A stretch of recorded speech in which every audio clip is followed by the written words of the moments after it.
You do? Wow. This reminds me of the feeling of wetness. This is like, in high school. Like waking. This is No. I was the lead guitarist too. Oh, rhythm guitar.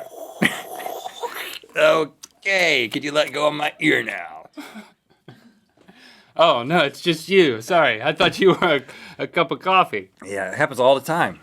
Okay, here we go. It happens a lot because of that lip in my hair that looks like a coffee mug. Yeah, the top. And my ears look like handles. Welcome to Good Mythical More, where we give you more of us, whether you want it or not. Well, but you can click away. I mean, So you must want it. there is a country, I won't tell you which one, but there's a country where it's the law that they have to watch Good Mythical Morning. It's a country that I started. No more of this. Just turn your BS faucet off for a second. I would like to address the people who aren't watching for a second. You know what? It's fine.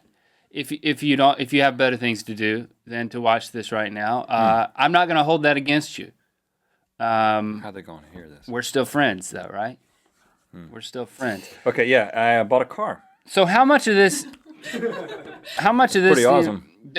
How much background is needed for this? Do we want to go all the way back to like Death Valley and getting the bug and all that, or you just want to leave it all? You want to leave all that out of it? Yeah, the details are schmeetails. Where do you want to start? Well, I do want to say that I am in the process of retiring the Bronco because the Bronco, unfortunately, which had a great car buying story, almost unbelievable. It was so great. Probably used in a crime, that kind of situation. Which is a Good Mythical Morning from yesteryear. You remember the village of yesteryear at the state fair? That was my favorite part. There's a blacksmith. Yeah, the blacksmith. I would watch him for hours with sunglasses on.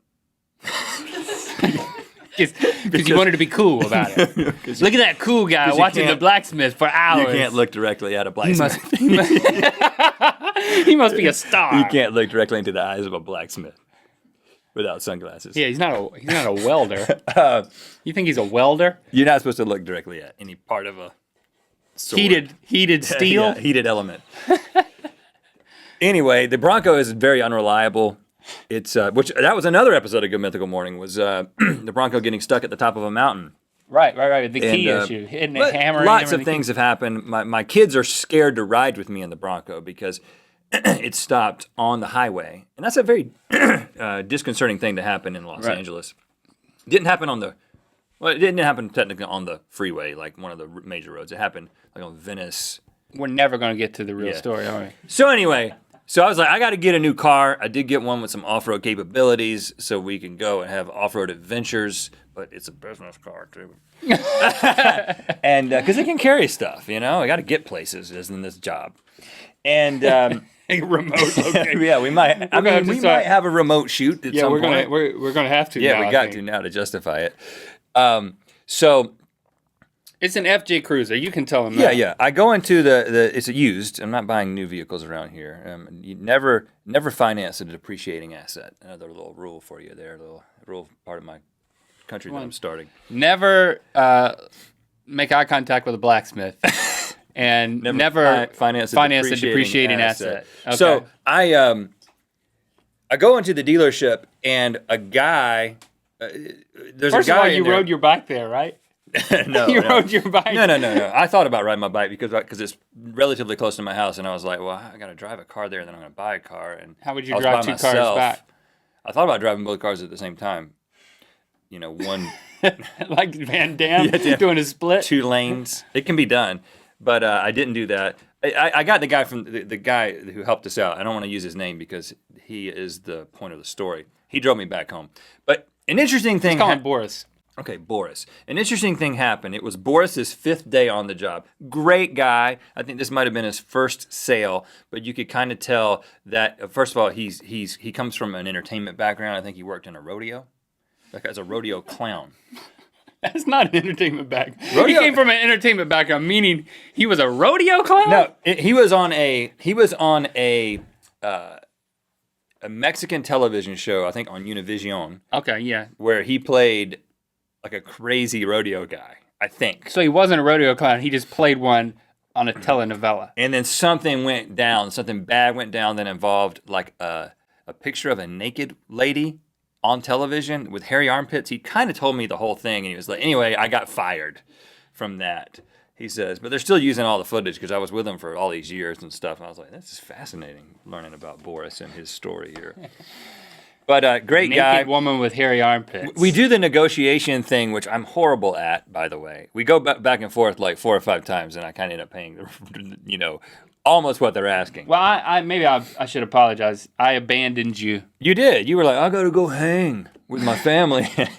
And my family was out of town this weekend, so I was able to do this, on my own. Anyway, the negotiation process ends in not much negotiation and me just agreeing to buy the vehicle, which I knew was going to happen to begin with. And they probably have sensed that because I really wanted it. They can smell it on you. And I got a good deal on it to begin with. The guy came here on a bike. He's got to leave in a car. I will say, I did have it independently inspected by a guy, and he used all the features in the Kelley Blue Book value, and I got it for like $500 less than that. So I didn't overpay for it. Anyway, in the process, while I'm sitting there, first of all, it takes forever to buy a car.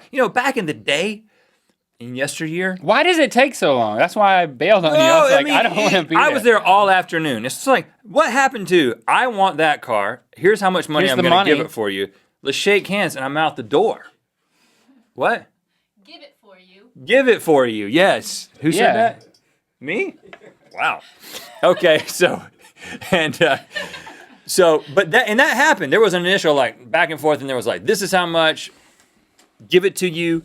I don't even want to finance this thing. Let's just bypass that whole deal. And they're like, okay, this is great, but you still have to fill out this application for this. And then I had to get it in the business name, and that was this big thing. I had to show them this thing, and then I had to sign a corporate resolution inside the dealership to give me the right to do this. And did you have to pee in anything? There's no drug test. No fecal samples either. And that's what they used the spoon attached to the key for. That's what I was thinking about that. But anyway, that's at the Chipotle. So I'm there all afternoon. I get offered coffee 3 times. And then I get recognized by a guy whose girlfriend is a fan. And then that causes everybody in the dealership is this guy, who's this guy buying a car? Do we need to take a picture with him? Yeah, with the car. Yeah. So now I get my picture taken with the guy, and he's like, "This is my first picture with a famous guy," and he has no idea who I am. He just knows that a guy's girlfriend knows who I am, and so that was enough. Were you in front of the car? That was enough for the picture. Yeah, in front of the car. And where was the naked, hairy armpit? She's woman? gone. He got fired because of that. She's just a picture. She's not a real woman. She's a picture that he used in his act. Photoshopped. Oh. Yeah. He doesn't use it at the dealership. That's not part of his sales technique. He's like, for another $500, I'll show you this picture of this girl, this naked girl with hairy armpits. That might be an angle, though, Boris. Anyway. But when did he get in trouble? So, in the process of me sitting there being offered coffee and filling things out and taking pictures, his boss comes over, and he's like, Boris? It was a little embarrassing, because it's one of those car dealerships where it's a large open area, and there's just a bunch of desks out there, and then there's a secretary that is showing way too much cleavage than is necessary to sell a car, but it's part of the business. In fact, he actually told me that. He looked at her, and he was like, business, or something like that. It's so maybe they do use that. I don't know. Anyway. Wow. His boss comes up, and he's like, Boris, what are you doing? You've created 3 entries for this guy. Sir, are you going to buy 3 cars? Oh, wow. No. In front of you? I was like, I want to buy 1. Well, you've got him in here 3 times. He says, you put him in here once, you got 3, he's disciplining the guy. Poor Boris. And I'm like, wow, this is pretty heavy. And then the guy leaves, and he's like, yeah, I'm new here, and, whatever. I just sold you a car. He could have just been like, congratulations, but there's a little something. He's doing commentary on how he should have been disciplined. I was just enjoying the whole thing, but then he drove me home. He's like, I'll drive you home. In the car you just bought? Well, he drove the car home. I drove my car home, and then we got back in the car, and then I drove him back to the dealership. So got to talk a little bit more about the rodeo and, hairy armpits and that kind of thing. He got reprimanded in front of you. Poor Boris. No, but you know what? He should have stuck up. Hey, man, I just bought a car from your guy. He's a good guy. He did a good sale. And he's learning. Give Boris a break, man at the place. Give Boris a break. Boris. Give Boris a break. Yeah. Now those of you who decided to watch are like, I should have been in that crowd that he was talking to earlier. Yeah.